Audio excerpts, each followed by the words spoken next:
இதெல்லாம் எப்போ நடக்குது? ஒரு 6000 வருடங்களுக்கு முன்பாக நடக்குது. இன்றைக்கி நம்ம அதே தான் பேசிகிட்டு இருக்கோம். பாவியே மனம் திரும்பு, பாவியே மனம் திரும்புன்னு ஒருத்தன் ஃபேஸ்புக்கில் போட்டுக்கிட்டு இருக்கான். அவனை நேராக பார்த்தா கொல்ல போகிறாங்க.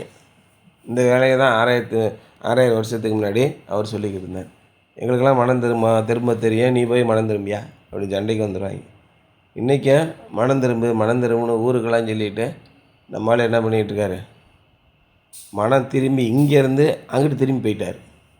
அந்த மாதிரி வேலைகளை பார்த்துட்ருக்கார். மனம் எங்கிட்டு சார் திரும்பணும், எங்கிட்டு இருந்து எங்கிட்டு திரும்பணும்னு முக்கியம் இருக்குல்ல.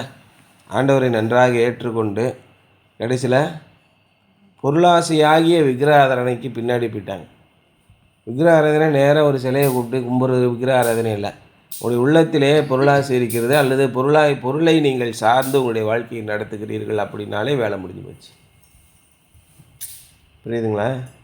பணம் தான் உங்களுக்கு எல்லாத்தையும் சாதித்து கொடுக்குன்னு நீங்கள் எப்போ நினைக்கிறீங்களோ அப்பொழுது இறைவனுடைய வழியை விட்டு நீங்கள் போயிட்டீங்க. இறைவன் உங்களை இதை எல்லாவற்றையும் விட அதிகம் பணத்துக்கு முதலாளியாக இருக்க உங்களை விரும்புகிறார். ஆனால் அந்த உலக மக்கள் எல்லாம் பணம் எங்களுக்கு முதலாளியாக இருக்கட்டும், நாங்கள் பணம் சொல்கிறபடி நடந்து கொள்வோம் அப்படின்னு இருக்காங்க. பணம் உங்களுக்கு எல்லாத்துக்கும் உதவும். அதாவது நீதிமொழிகள் சொல்லி பணமோ எல்லாவற்றுக்கும் உதவும் அப்படின்னு சொல்லி சொல்கிறாங்க. ஆனால் இறைவன் உங்களுக்கு எல்லா விதமான ஆசீர்வாதங்களும் உங்களுடைய காலின் கீழ் கொடுப்பதற்கு விரும்புகிறேன். இது எல்லாத்துக்கும் முன்னாடி நீங்கள் என்ன பண்ணணும்னா முதல் மரியாதை இறைவனுக்கு கொடுக்கணும். எல்லா வீடு கிரக பிரவேசம் வச்சா என்ன சொல்கிறாங்க? இந்த காரியம் கர்த்தரால் வந்தது. கல்யாணம் பண்ணால் இந்த காரியம் கர்த்தரால் வந்தது. காது குத்து வச்சா அது ஏசுநாதரே தூக்கிடுறாங்க. போடா ஏசுநாதராக வெங்காயம் ஆகுது. எனக்கு என்னங்க வேணும்? ஒரு 10 லட்சம் வசூல் பண்ணணும். அது சரி, நல்ல லெவலில் தாண்டா போய்கிட்டு இருக்கீங்க.